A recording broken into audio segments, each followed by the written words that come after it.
What a wet and soggy day it is today. Let's go see about a quadrijet. What you got growing out of your coveralls there? Puppy. Terrible distraction.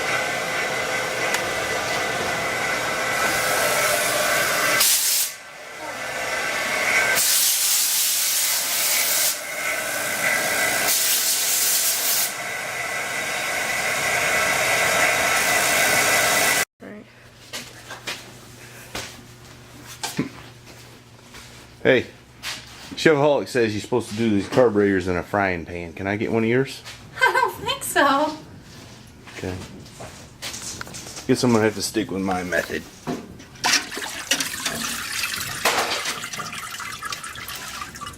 Oh, it's beautiful. Alright, in my last video, I had some bad information. And it was about the fuel filter. And what I said was that the fuel filter should go in first with the opening to that way, and then the spring, and then the fuel in it. That is incorrect. The spring should go like that, the opening towards the fuel inlet. Usually they have a rubber seal there. It seals against that. It's filtered on the inside of the filter, not the outside, as evidenced by that little diagram right there. So, I can be wrong. Isn't that right? Yes, this is right. Super occasionally though, right? Super occasionally. That's right.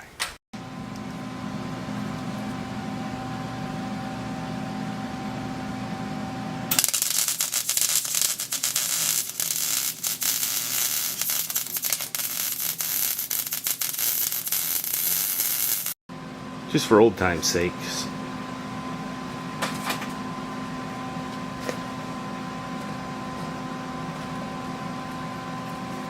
Flip it. Well, looks like I'm gonna have to buy a kit for this carburetor. I went through that big stack of gaskets and ain't got the right one. So that's the way the cookie crumbles sometimes, but there's still work to be done. Forgot to do the flip. Oh, excuse me.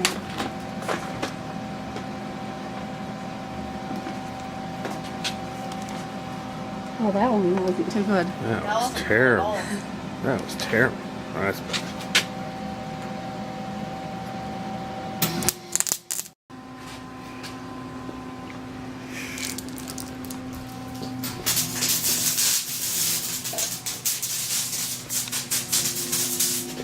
If you do mess with old quadrijets, better make sure you keep around as many parts as possible.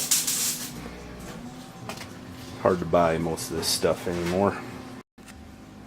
I always take out these idle bleed tubes because they're quite often plugged up. And that right there is what it looks like. The best way to do it is stick a sheetrock screw in there just a little bit, and then a pair of side cutters and pop them out. They can be a trying thing to get out sometimes. What you got there? It's a hoot owl. Mm-hmm. Hoo, hoo. Isn't it cute? Yeah, interesting. And we've discovered why this thing wouldn't idle on that motor, more than likely. The idle air bypass holes are not present in this carburetor. It should be right there and right there. That lets air come from the top of the carburetor down to the base plate. In order to keep this one idling, you had to have the throttle plates open a fair amount to make it idle. And those idle air bypass ports eliminate the need for that. This old junk carburetor here has them in place right there and right there. For some reason these quadrijets are a little complicated, stuff like that, but once you figure it out, they work pretty good. I highly recommend getting those two books. This one's by Cliff Ruggles, and that one's by Doug Rowe. They have some conflicting information, but they're both pretty good, and I think this is the better one. Let's study up on it, and you can run a quadrajet too. And now the holes are there. They actually had a little bit of a aluminum plug in there. As soon as I hit it with a drill bit, it pretty much popped out. And the rest of the system is intact, so I think we'll be in good shape there. Hey, where do you think you're going? Down to the house. He said we were done for tonight. Did you have fun bleeding the brakes? Huh? Did you have fun bleeding the brakes? No. You never have. Well, we got the brakes working. That's good. And got some modifications done to the carburetor. I need to order a kit tomorrow. Probably they won't have one. By the way, if you're going to order a kit on a Rochester carburetor, the numbers are always right there, at least on a quadrajet. Alright, the little miss went on in so I could concentrate. And I did some measuring. This book has some guidelines of where you should be at with idle tube and idle down channel and so forth. Measurements based on what cam you might be using. I'm pretty close to this one. It's got an Edelbrock Performer RPM cam with a 488 and 510 lift and 308 and 318 advertised duration, so it's a pretty big cam. And my measurements,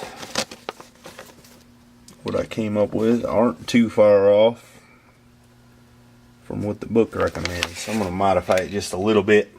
I think the big thing was this idle air bypass hole was plugged up, why it wouldn't idle. I need to enlarge the holes here under the mixture screws a little bit. A few minor things, and then we'll get some new gaskets and put her together and see how she acts.